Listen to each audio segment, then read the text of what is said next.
Having done sales for 27 virtual events and launches, I've come across the do's and don'ts that contribute to a company hitting their revenue goals or not hitting their revenue goals.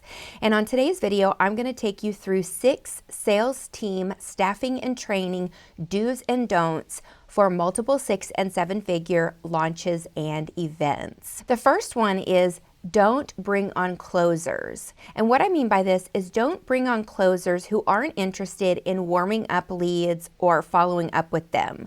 Closers tend to have a reputation where they'll get on one call and the person has that one chance to buy or not buy. And the thing with virtual events and launches is the sales process is all about building the relationship with that prospect and supporting them through their decision-making process. What I do recommend is to bring on sales reps who will commit and are committed to being with prospects through the whole buying process. And that does mean reaching out, starting conversations, and following up.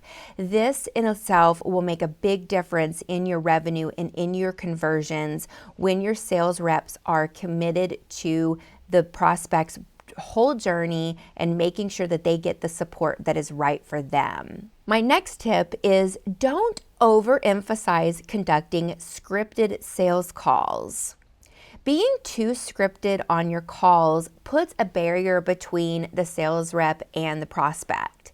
And really, the whole point of a sales call is to break down barriers that the prospect is feeling when it comes to them investing in themselves. What I do recommend is providing a framework that your sales reps can use as a guide and that provides a direction for the sales conversation to flow. This keeps conversations natural and flowing, and it also gives the rep space to be present and listen to the prospect and lean in to certain areas where they see opportunity to go deeper and provide a breakthrough or a transformation in the prospect's thinking. The next tip is don't let prospects off the hook easily with their objections. So if someone says, I don't have enough money, and your reps just let them walk away without any further discussion or exploration around what not having enough money means for them, you actually lose opportunity because sometimes I don't have enough money can actually be a buying signal. And we never know whether that concern is truly legitimate and the person doesn't have money or whether they're using that as an excuse because they don't understand the value or the transformation the offer will provide. What I do recommend is exploring why the prospect is there in the first place. Why are they participating in the launch? Why are they at the event? And the changes that they want to make in their life and their business, depending on the offer that you're selling, and help them come to a conclusion as to whether or not the offer is a right fit or not as the best next step. If somebody wants something badly enough, they will get resourceful and find the money. However, if your reps are allowing people off the hook very easily once they say, oh, I don't have time or I don't have money or list any of the common objections, then you don't get that chance to really explore, well, hey, is this offer a right fit for you? Is it truly the money? Could you come back in 6 months and then the sales rep can put them on the follow-up list?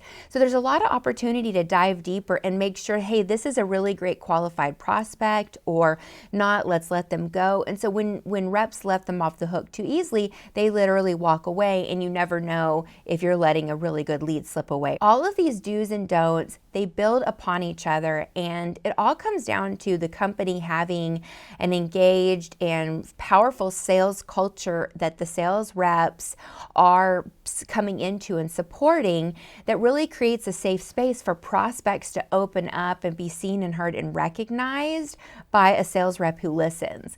And that will make these prospects so much more engaged in your launch content and so much more engaged in your event content. And these practices are incredibly transformational for a company at whole. With my 4-step MORE method that I have developed, I take my clients to develop all of these areas through creating and implementing a full effective sales system that transforms the sales culture. Whether you're bringing on outsourced sales teams or not, you set the values and the precedent in place in terms of how you want people to sell and represent your brand and interact with your prospects and your potential customers. And this is really important in creating a sales culture where reps can fully show up and back your brand and be excited to sell people into your offer.